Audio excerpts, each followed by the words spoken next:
Hello everyone. तो आज हम न्यू चैप्टर स्टार्ट करने वाले हैं और ये चैप्टर हॉर्मेल इंग्लिश बुक से ली गई है। चैप्टर का नाम है the ailing planet the green movements role और यह चैप्टर नैनी पालकीवाला ने लिखा है। तो सबसे पहले हम हेडिंग का अर्थ समझते हैं। द एलिंग प्लैनेट, एलिंग का अर्थ होता है बीमार, प्लैनेट का अर्थ है ग्रह। लेकिन यहाँ हम जिस ग्रह में रहते हैं उस ग्रह की बात की जा रही है। तो हम पृथ्वी में रहते हैं, तो इस पृथ्वी ग्रह को इंग्लिश में अर्थ कहते हैं। तो इसी अर्थ की बात की जा रही है जो दिन प्रतिदिन बीमार होती चली जा रही है। मानवीय क्रियाओं की वजह से ये जो पृथ्वी है उसकी हालत गंभीर होते जा रही है, इसलिए उसको बीमार कहा गया है। द ग्रीन मूवमेंट्स रोल, और इस अर्थ को संतुलित बनाए रखने के लिए एक मूवमेंट आया था, क्रांति आया था। ग्रीन मूवमेंट्स मतलब हरित क्रांति। तो इस हरित क्रांति की क्या भूमिका रही इस प्लैनेट को संतुलित करने में, ये हमें पढ़ना है। सबसे पहले तो हम जानेंगे कि ये जो चैप्टर है ये कोई स्टोरी नहीं है, ये एक आर्टिकल है और इस आर्टिकल को नैनी पालकीवाला ने लिखा है। सबसे पहले हम समझेंगे आर्टिकल क्या है। यदि हम किसी विषय वस्तु को ले करके हम उसके बारे में लिखते हैं तो वह आर्टिकल कहा जाता है। तो चलिए अब हम आगे बढ़ते हैं। The ailing planet the green movements role, ये इट इज़ एन आर्टिकल, ये एक आर्टिकल है, ठीक है, स्टोरी नहीं है। पब्लिश्ड, और ये जो आर्टिकल है ये पब्लिश्ड हुआ था द इंडियन एक्सप्रेस, एक न्यूज़पेपर आता था उसमें ये पब्लिश किया गया था, वहाँ छपा था। और ये कब छपा था? 24 नवंबर 1994 में छपा था। और उसमें मुख्य विषय क्या था? वो था the declining health of the earth. Declining का अर्थ है गिरावट आना किसी की स्थिति, हेल्थ, इस हेल्थ में गिरावट आना, किसकी हेल्थ में? ऑफ द अर्थ, पृथ्वी की जो हेल्थ है, पृथ्वी की जो स्वास्थ्य है उसके स्वास्थ्य में दिन ब दिन गिरावट आ रही थी। इससे संबंध में आर्टिकल लिखा गया है।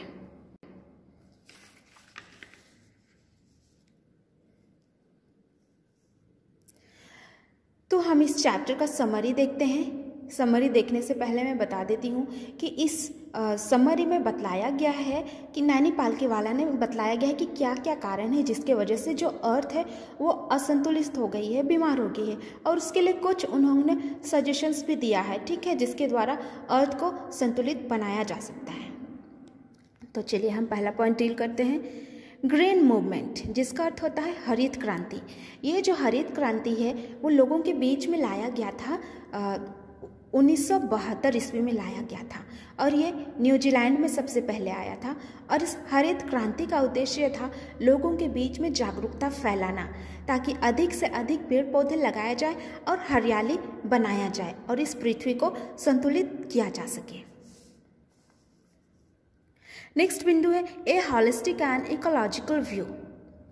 पहले तो हम हॉलिस्टिक का अर्थ समझते हैं। हॉलिस्टिक का अर्थ है संपूर्ण, समग्र, और इकोलॉजिकल का अर्थ है पारिस्थितिक विज्ञान संबंधी, मतलब पौधों तथा जीवों का एक दूसरे के साथ तथा वातावरण के साथ संबंध की दृष्टिकोण।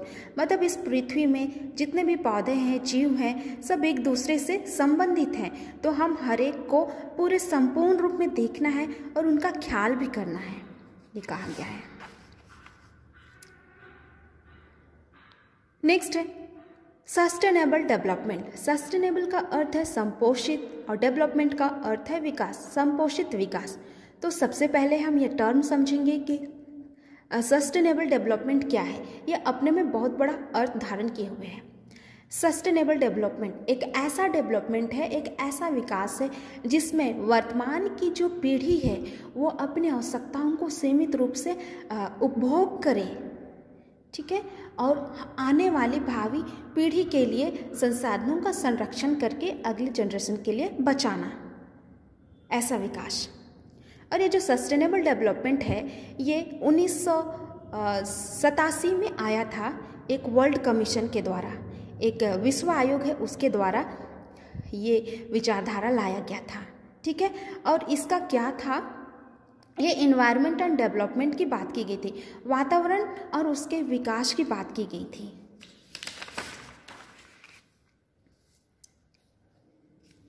फोर्थ पॉइंट हम देखते हैं, इन द जू, जू मतलब चिड़ियाघर, लुसाका जाम्बिया मतलब जाम्बिया एक जगह है, वहीं पे एक लुसाका नाम का जगह है, वहाँ एक चिड़ियाघर है। There is a cage, cage का मतलब है पिंजरा, और वहाँ उस चिड़ियाघर में एक पिंजरा भी रखा हुआ है, और वहाँ एक नोटिस बोर्ड लगा है जिसमें लिखा हुआ है the world's most dangerous animal, मतलब दुनिया का सबसे खतरनाक जानवर। और ये जो केज है जिसको हम पिंजरा कहेंगे, इसके अंदर में कोई जानवर नहीं रखा हुआ है, इसके अंदर एक आईना रखा हुआ है, मिरर, जिसमें कोई इंसान उस पिंजरे के सामने जाएगा और उस आईने में देखेगा तो वो खुद को देख पाएगा। और ठीक उसी के ऊपर में ये साइन बोर्ड लगा है the world's most dangerous animal, और जब इंसान खुद को उस आईने में देखेगा तो वो नोटिस बोर्ड दिखने लगेगा और वो पढ़ेगा कि the world's most dangerous animal. तो यहाँ ये बताया जाने की कोशिश की जा रही है कि इस दुनिया का सबसे खतरनाक जानवर कोई जानवर नहीं है, लेकिन हम इंसान हैं। यहाँ इसलिए ऐसा कहा जा रहा है क्योंकि इंसानों की तो सोचने समझने की शक्ति होती है, इसके बावजूद भी वे अपने आवश्यकताओं की पूर्ति करने के लिए इस पृथ्वी को क्षति पहुँचाए जा रहे हैं। ठीक है, पृथ्वी की कोई मरम्मत नहीं की जा रही है, इसी वजह से इनको एनिमल कहा गया है। इंसान अपनी सोच समझ के हिसाब से सीमित मात्रा में अपने संसाधनों का उपयोग कर सकता है और पृथ्वी को सुरक्षित रख सकता है, लेकिन ये ऐसा नहीं कर रहा है, इसीलिए इंसानों को खतरनाक जानवर कहा गया है।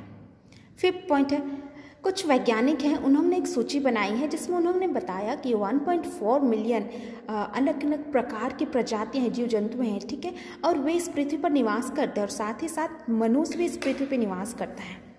नेक्स्ट है मिस्टर लेस्टर आर ब्राउन, ये एक लेखक है जिन्होंने अपने बुक में लिखा है, बुक का नाम है द ग्लोबल इकोनॉमिक प्रॉस्पेक्ट। इस बुक ने उन्होंने 4 मुख्य क्षेत्रों की बात की है। पहला है फिशरीज, मछली पालन, दूसरा है फॉरेस्ट, जंगल, तीसरा है ग्रासलैंड्स, जहाँ घास और चारागाह के लिए जो जगह अवेलेबल किया जाता है, एंड क्रॉपलैंड्स, इसका अर्थ है कृषि भूमि, जहाँ हम खेती बाड़ी करते हैं, फल फूल उगाते हैं। तो उनका कहना है कि इन्हीं 4 क्षेत्रों से हमारे उद्योग धंधों को कच्चे माल की प्राप्ति होती है। अब उदाहरण के तौर पे हम समझते हैं, जैसे जंगल से क्या मिलती है, जैसे जितने भी कुर्सी, टेबल, पलंग, ये सब की आवश्यकता होती है, तो ये जो उद्योग धंधे वाले हैं, ये फर्नीचर तैयार करने के लिए इसी जंगल से लकड़ी अधिक से अधिक मात्रा में काटते हैं, जिससे कि जंगल प्रभावित होती है। और एक उदाहरण देख लेते हैं, क्रॉप्स लैंड, जैसे कृषि भूमि, जहाँ पे हम फल फूल सब्जियाँ कई प्रकार के पौधे लगाते हैं, वहीं से उद्योग धंधों को क्या मिलता है, कच्चे माल, जैसे हम जो क्रीम, पाउडर, साबुन, जो कुछ भी यूज़ करते हैं, ये सब चीज़ बनाने के लिए उस इंडस्ट्री को इसी क्रॉपलैंड से ही मिलता है, इस कृषि भूमि से ही उनको मिलती है कच्चे माल। तो कहा जा रहा है कि इन 4 क्षेत्रों का इतना अंधाधुंध उपयोग किया जा रहा है कि ये 4 क्षेत्र प्रभावित हो रही है। तो इसलिए कहा जा रहा है कि इन 4 क्षेत्रों का भी हमें ख्याल रखने की आवश्यकता है। नेक्स्ट पॉइंट है, the first Brandt report raise the question. एक ब्रांडेड कमीशन आई थी, ठीक है, ब्रांडेड आयोग आया था, ठीक है, और इस ब्रांडेड आयोग का मेंबर हमारा इंडिया भी रह चुका है। तो फिर इस ब्रांडेड रिपोर्ट में ये क्वेश्चन उठाया गया था कि क्या हम अपने आने वाले पीढ़ी को हम कहीं बीमार वातावरण, बीमार पृथ्वी तो नहीं सौंप रहे, ये कहा गया था। नेक्स्ट पॉइंट है, article 48A of the constitution of India provides that, ठीक है, जिस तरह से हम इंसानों की मतलब भारतीय संविधान में हम इंसानों के लिए सुरक्षा और अधिकार की बात की गई है, उसी तरह से संविधान के अनुच्छेद 48A में इस वातावरण, पृथ्वी के लिए की सुरक्षा की बात की गई है। जैसे इसमें कहा है कि जो राज्य है वो इस वातावरण को सुरक्षित रखेगा और साथ ही साथ इसकी दशा को सुधार करने में हमेशा प्रयत्नशील रहेगा, और इस जंगल में रहने वाले जितने भी जीव जंतु हैं उनका ये संरक्षण करेगा, ये कहा गया है। लेकिन देखा जाए तो वास्तव में इस जो आर्टिकल है उसको पालन नहीं किया जा रहा है, जिसके वजह से अधिक वन कटे जा रहे हैं। ठीक है, तो यहाँ ये सलाह दिया जा रहा है कि हमें ये जो आर्टिकल है उसको सही मायने में फॉलो किया जाना चाहिए। Next point, population deteriorating environment. Population मतलब जनसंख्या, डिटोरिएटिंग मतलब किसी की स्थिति में खराब आना, खराब मतलब स्थिति खराब होते चले जाना। एनवायरनमेंट कहा जा रहा है कि जनसंख्या वातावरण को खराब कर रही है। तो यहाँ बताया जा रहा है कि एवरी 4 डे मतलब हर 4 दिन में 1 मिलियन लोग बढ़ते चले जा रहे हैं। ठीक है, जिसके वजह से जो वातावरण है वो प्रभावित होते जा रही है। जो गरीब हैं उनको लगता है कि जितने अधिक बच्चे पैदा करेंगे उतने अधिक काम करने वालों की संख्या घर में होगी, लेकिन वास्तविकता देखी जाए तो बेरोजगारी ही बढ़ती है। ठीक है, इस तरह से धनी है वो और भी धनी होते चला जा रहा है और जो गरीब है वो और भी गरीब होते चला जा रहा है। और यहाँ एक बात ये कहा गया है कि जो लोगों के साथ में जानवरों के जैसा व्यवहार नहीं किया जाना चाहिए, जिससे जानवरों को ज़बरदस्ती उनको बांझ बना दिया जाता है, लेकिन इंसानों के साथ ऐसा व्यवहार नहीं किया जाना चाहिए। तो यहाँ कहा जा रहा है कि इंसानों के बीच में फैमिली प्लानिंग, इसके बारे में जागरूकता फैलाया जाना चाहिए और उनको प्रेरित किया जाना चाहिए कि फैमिली प्लानिंग, परिवार योजना हर परिवार में किया जाए, ताकि ये जो पॉपुलेशन है, जो जनसंख्या है, वो नियंत्रित हो जाए।